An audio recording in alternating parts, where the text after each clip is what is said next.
Classical অর্থাৎ শাস্ত্রীয় সঙ্গীত শিখে গান করা উচিত। ক্লাসিক্যাল হচ্ছে সঙ্গীতের সোপান। এবার তার একটা সিলেবাস আছে, যেমন প্রথমে হচ্ছে অলঙ্কার বা পাল্টা। অলঙ্কারগুলো কাকে বলে, স্বর কাকে বলে?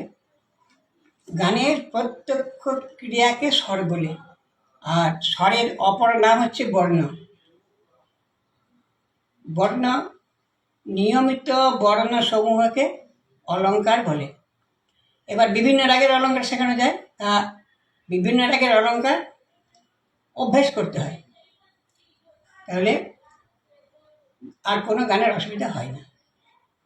এবার তুমি ভৈরবী রাগের তুমি অলঙ্কার বা পালটা একটা দেখাও তো।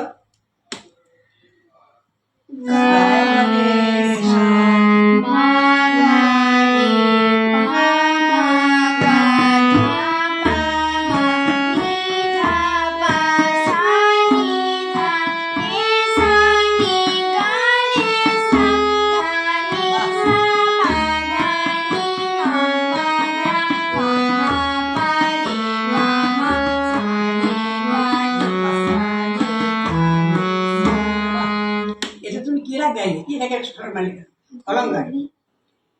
কি রাগ যেটা বলো? ভৈরবী রাগের অলঙ্কার হইল।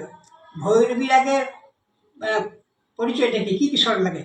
রেগা ধানি কোমল বাকি সব শুদ্ধ। রেগা ধানি কোমল বাকি শুদ্ধ। বেশ, এবার তুমি একটি স্বরমালিকা গাইতে পারবে। আর P1 বা P2 এখান থেকে শুরু হয়, এটা হচ্ছে স্বরমালিকা। কোনো রাগের ব্যবহৃত স্বরগুলিকে তালবদ্ধভাবে গাওয়া হইলে ওয়াকে স্বরমালিকা বলে। কেমন? তো এবার তুমি যে কি রাগের স্বরমালিকা গাইবে? ভৈরবী। ভৈরবী। ভৈরবী তো ব্যবহৃত স্বরগুলো তো বললে। হ্যাঁ, করো আরোহ, অবরোহ, পকর। আরোহ কাকে বলে না, নিচের স্বর হইতে ক্রম অনুসারে উপরের স্বরের উঠাকে বলে আরোহ, আর উপরের স্বর হইতে ক্রমানুসারে নিচের স্বরে নামিয়ে আসাকে বলে অবরোহ। আর পকর হচ্ছে কোনো রাগের ব্যবহৃত অল্প সংখ্যক স্বর রাগ চিনিতে সাহায্য করে। এগুলো সব মনে রাখবে। না, এবার তুমি আরোহ, অবরোহ, পকর দিয়ে স্বরমালিকাটা গাও।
গেয়ে তুমি শেষ করলে, তিনবার গেয়ে শেষ করাকে কি বলে? তেহাই দেওয়া। এই দেবো, বাহ। আচ্ছা, ভালো হলো। কোন তালে গাইলে? ত্রিতাল। কমাত্রা 16 মাত্রা। কটা বিভাগ বলতে পারবে? 4টে। বেশ, কটা তালি কটা খালি? 3টে তালি 1টি বাহ খালি। বাহ। এই ঠেকাটা বা বোলটা তুমি দেখাতে পারবে? দেখাও তো। ধা তিন ধিন ধা, ধা তিন ধিন ধা, না তিন তিন তা, তেতে ধিন ধিন ধা ধা। বাহ, খুব সুন্দর হলো। হ্যাঁ, এইভাবে কিন্তু মানে গানের দিকে ঝোঁকটা না করে ক্লাসিক্যাল অর্থাৎ শাস্ত্রীয় সঙ্গীত বা স্বরগমের দিকে ঝোঁক দেবে।